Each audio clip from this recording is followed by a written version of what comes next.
Hola, bienvenidos a la segunda parte entonces de esta clase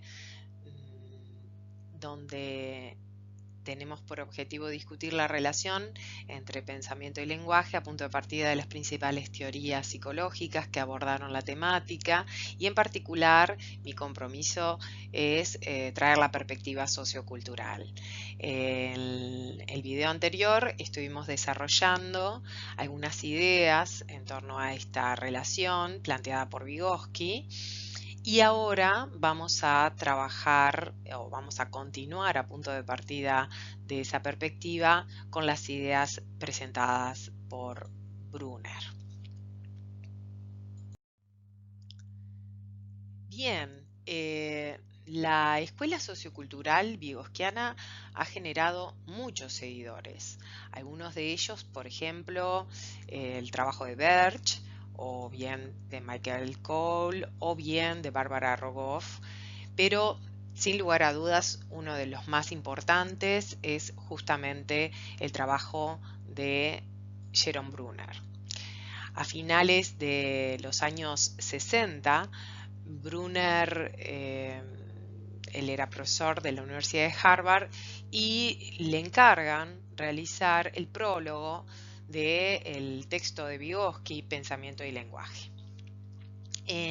A partir de ese trabajo, él encuentra una gran afinidad con las ideas de Vygotsky y allí comienza a trabajar sobre el papel de la cultura en el desarrollo de la mente.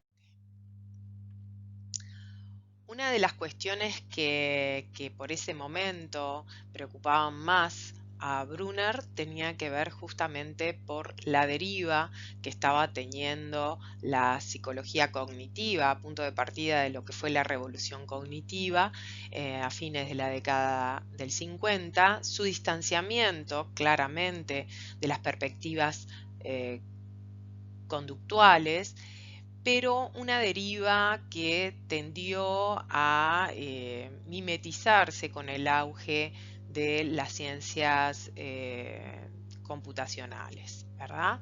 Y allí, bueno, esta metáfora del funcionamiento mental como una computadora tentó y formó, digamos, parte de la escuela de las líneas de procesamiento de la información que tuvieron auge en la década del 60 y que han tenido un gran desarrollo también en la última década dentro del campo de la psicología. Jerome Brunner es uno de los autores que desde la segunda mitad del siglo XX hasta nuestros días ha contribuido significativamente a repensar la educación. Sus aportes a este campo bueno, se formulan principalmente a partir de sus estudios psicológicos sobre lenguaje y mente, y un libro que va a marcar una diferencia en la producción de Brunner justamente es Actos de Significado, donde dice que el objeto de estudio de la psicología debería ser justamente el significado, como objeto nuclear de la psicología. Este sería entonces el vehículo que permite organizar el significado, es justamente la narrativa.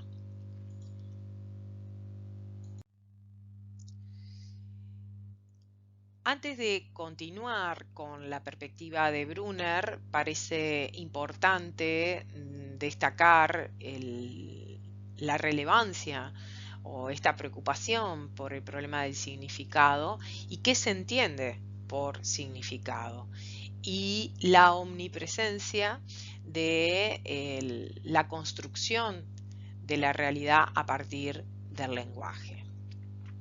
Esa discusión va a llevarlo a que ya está presente de hecho en Vygotsky en el texto Pensamiento y Lenguaje. Destaca justamente la significación de estos aspectos procesales de la relación entre pensamiento, palabra, lenguaje, así como la relación de esas funciones con la conciencia.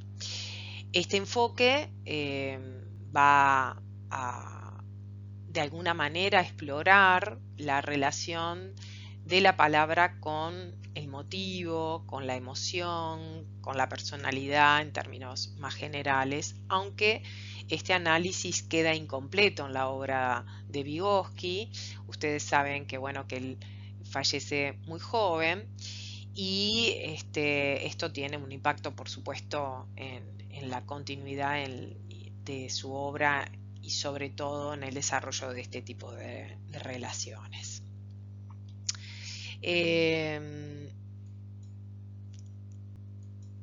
Es importante igual enfatizar que la relación entre sentido y significado y la relación entre lo intelectual y lo afectivo fueron focos de gran parte de sus últimos trabajos.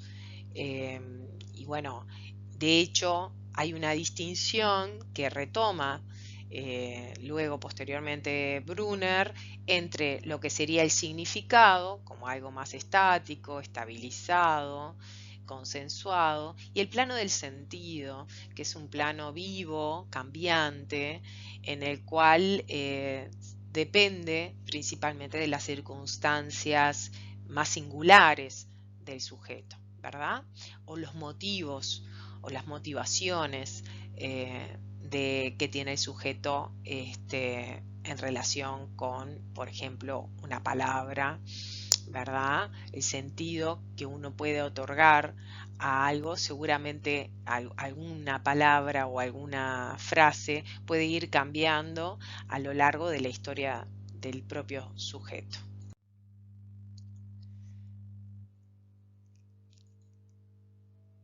Como les decía, Brunner, Actos de Significado es uno de los textos que nota, digamos, la influencia de Vygotsky principalmente.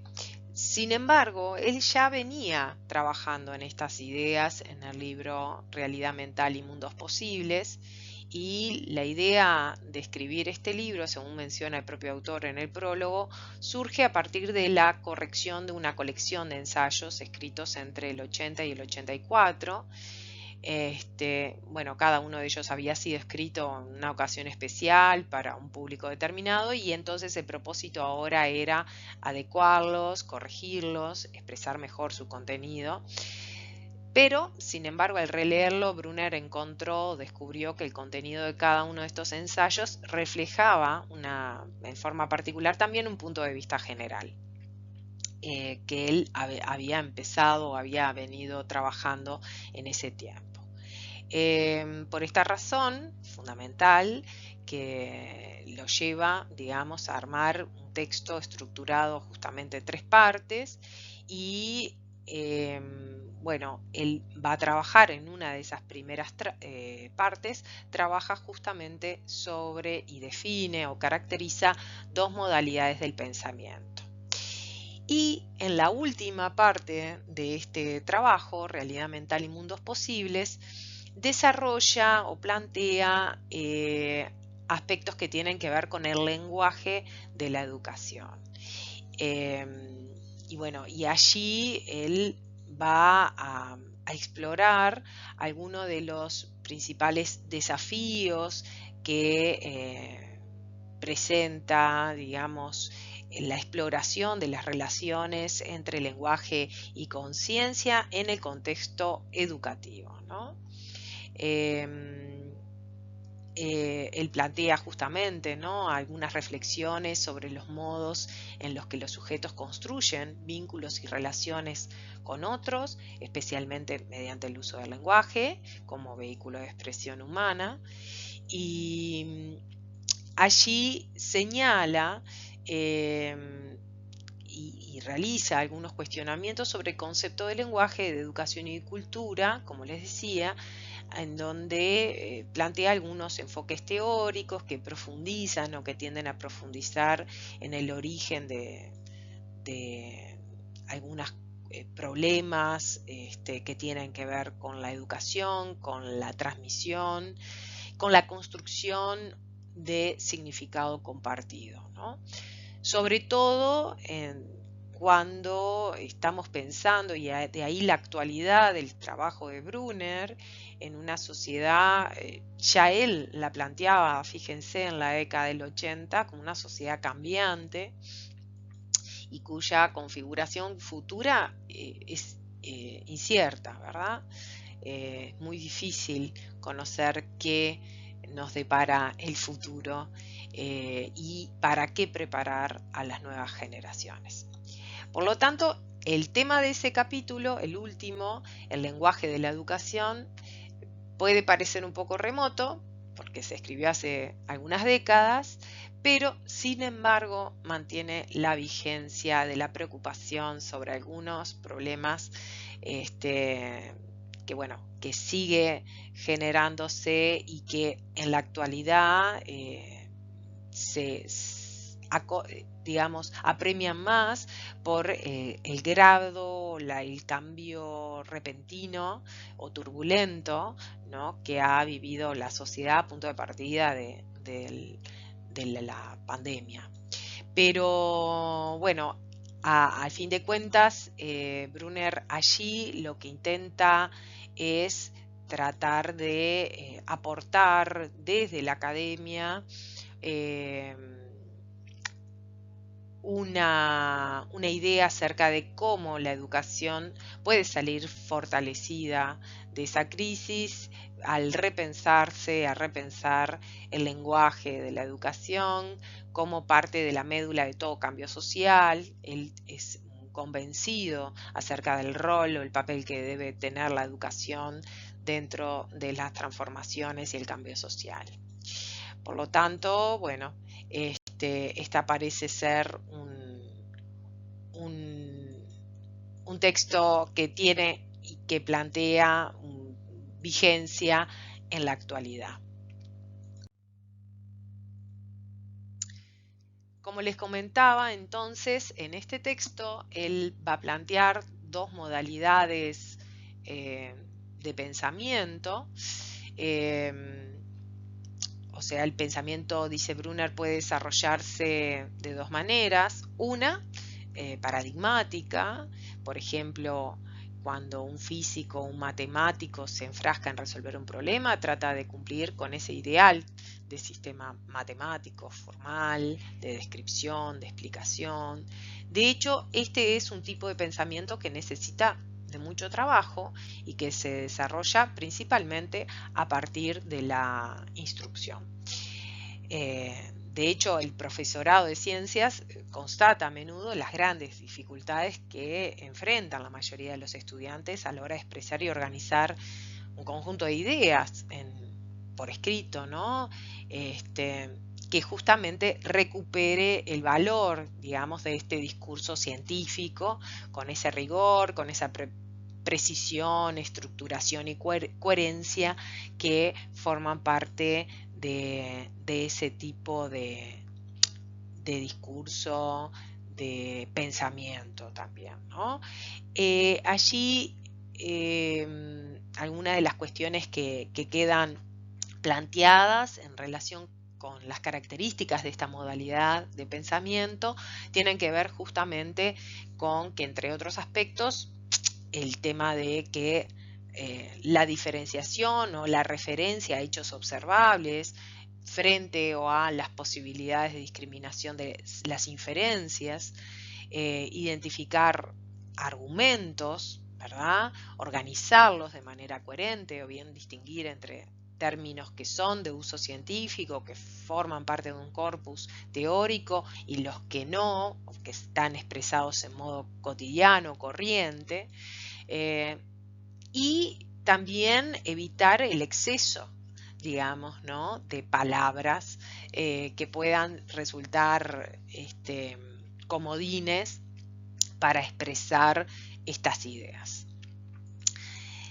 Sin embargo, y en contraposición, tenemos la modalidad de pensamiento narrativo.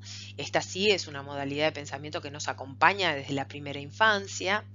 Diría Brunner que es la forma natural de pensar en los humanos y que no se abandona. Ambas formas de pensamiento no son excluyentes, por supuesto, y ambas ponen en juego recursos semióticos. Aunque la narrativa tiene una ventaja, porque es más motivadora. Esto tiene que ver con que su objeto son los aspectos humanos, se centra en la actividad humana. eh, Además, se plantea y tiene que ver con la construcción en base a lo sorpresivo, lo inesperado, lo anómalo, lo irregular. O sea que los seres humanos vamos a crear un sentido de lo que es esperable, de lo que esperamos que suceda, entre algunos elementos que luego vamos a diferenciar o a comentar en relación con los componentes de la narrativa, y que esto constituye el telón de fondo sobre el que se puede interpretar. Nosotros podemos interpretar que una niña está triste por tal o cual razón en función de una serie de expectativas y en base a un significado que heredamos de alguna manera acerca de ciertos escenarios o de qué puede estar pasando con esa niña en ese contexto que puede llevarla a estar triste o no. Hay un ejemplo que plantea Brunner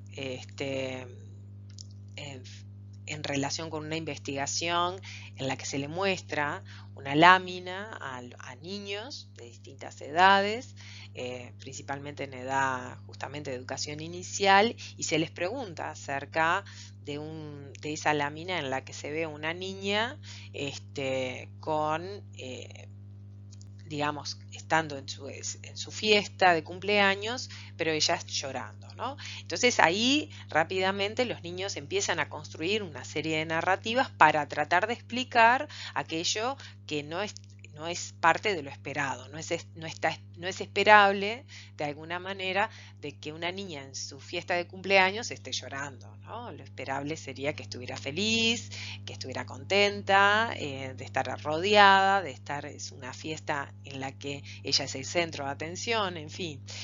Bueno, pero justamente cuando se le presenta a los niños pequeños una lámina o una fotografía en la que hay una niña pequeña contenta el día de su cumpleaños, bueno, esto no suscita demasiado interés narrativo porque en definitiva es parte de lo esperable, ¿no? Allí no suscita la interpretación, digamos, ¿no? El brindar sentido, significado a aquello que está sucediendo. Y de alguna manera lo que plantea Brunner es que de esto nos damos cuenta justamente cuando se rompe esta canonicidad, ¿no? Que es un poco lo que les comentaba con el ejemplo de la niña en la fiesta de cumpleaños, ¿no?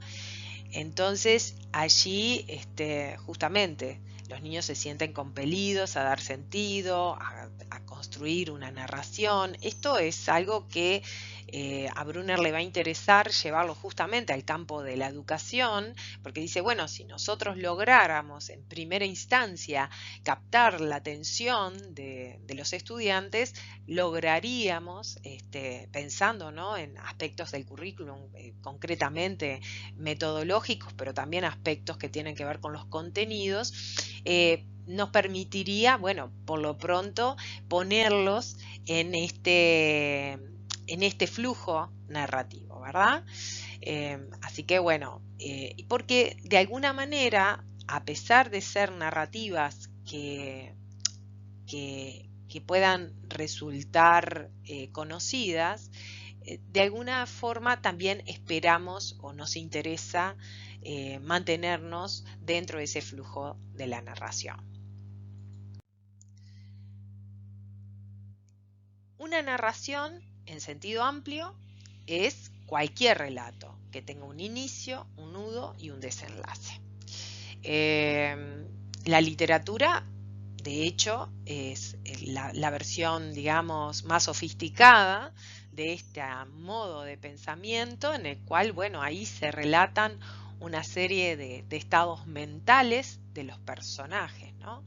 Y bueno, y allí empiezan a aparecer, de hecho puede ser o se lo considera en este trabajo que yo les mencionaba de Brunner, trae muchos ejemplos de la literatura para mostrar esta forma de organizar el pensamiento, ¿no? Y de organizar principalmente la experiencia.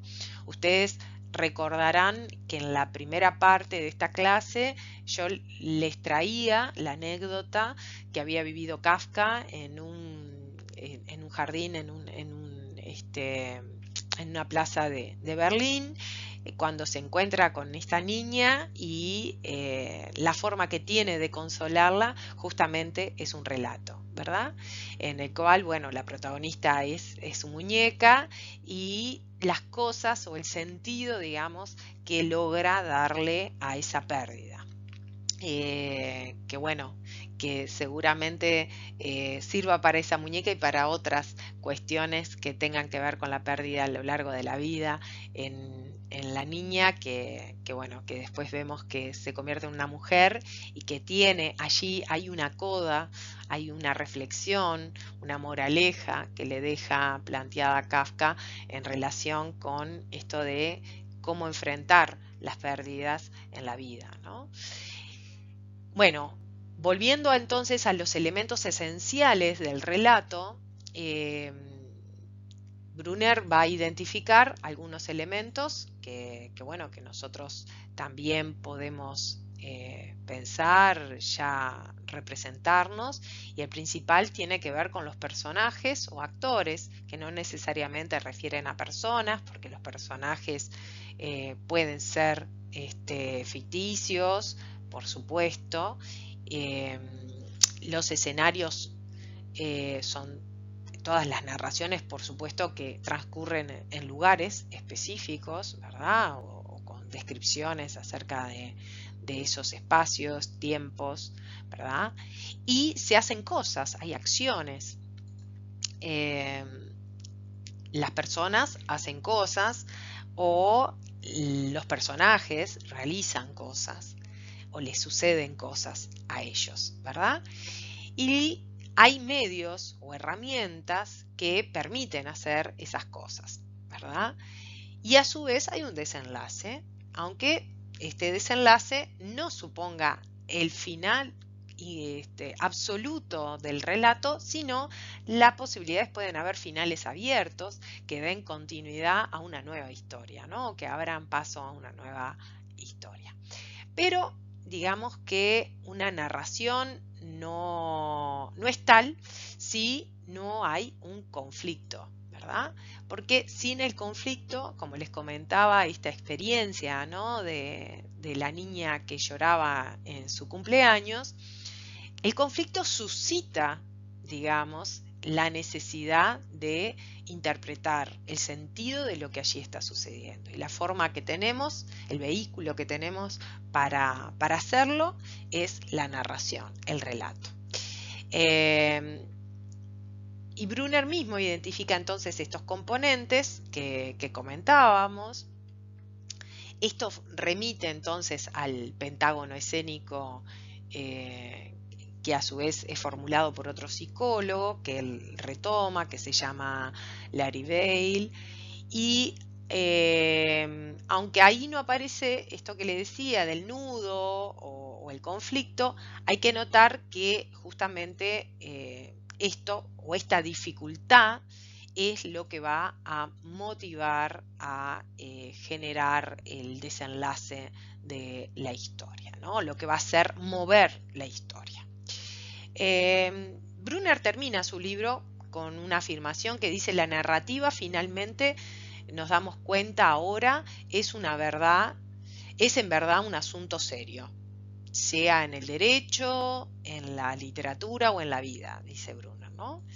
Y a esta conclusión se le puede agregar con seguridad que la narrativa es algo serio en la educación. Esta afirmación muestra la necesidad de desarrollar una pregunta que aparece de hecho en el libro de por qué la narrativa, y la conclusión es que afirma que contar historias no es un juego infantil, sino que es algo que está presente a lo largo de toda nuestra vida. Bueno, para finalizar, porque ya estamos avanzados en este relato, decir que no hay, pues, relato neutro. Brunner va a ilustrar este planteamiento con un ejemplo bastante crudo, pero que viene bien a la situación actual que nos toca vivir justamente de pandemia, ¿no? ¿Quién relata la pandemia? Justamente en el Foro Internacional sobre Memoria e Historia de la UNESCO en 1998, Brunner plantea en estos términos, en esta pregunta, este problema. Los pobres, ¿tienen historia? Y el ejemplo se relaciona justamente con la historia de las epidemias, y Brunner señala que aunque en las zonas más pobres, por ejemplo de Inglaterra, mueren 80.000 personas más que en las zonas ricas, este dato no constituye ninguna epidemia ni nada que se le parezca, dice. ¿Por qué? Porque esta acentuada mortalidad no constituye una epidemia porque la pobreza no es pertinente a la historia de las epidemias y no es lo suficientemente contagiosa para ser incluida en ella. Brunner se pregunta con agudeza sobre la posibilidad de reescribir la historia de las epidemias, incluyendo los efectos espantosos de la pobreza. Y esta posibilidad resulta irrealizable por una sencilla razón, porque, dice Brunner, la historia de las epidemias la cuentan los médicos, epidemiólogos, no los economistas o los reformistas. Entonces, nunca narramos teniendo una mirada, digamos, desde el Olimpo, sino que lo hacemos siempre desde perspectivas alternativas que nos dan la libertad de crear una visión correctamente pragmática de lo real, dice Brunner, y el conflicto de interpretaciones, por supuesto, aparece y su solución dependerá sobre todo de la función que dichos relatos cumplan con respecto a la persona y a la cultura. Bueno, por aquí entonces concluimos esta clase de las relaciones entre pensamiento y lenguaje desde la perspectiva sociocultural.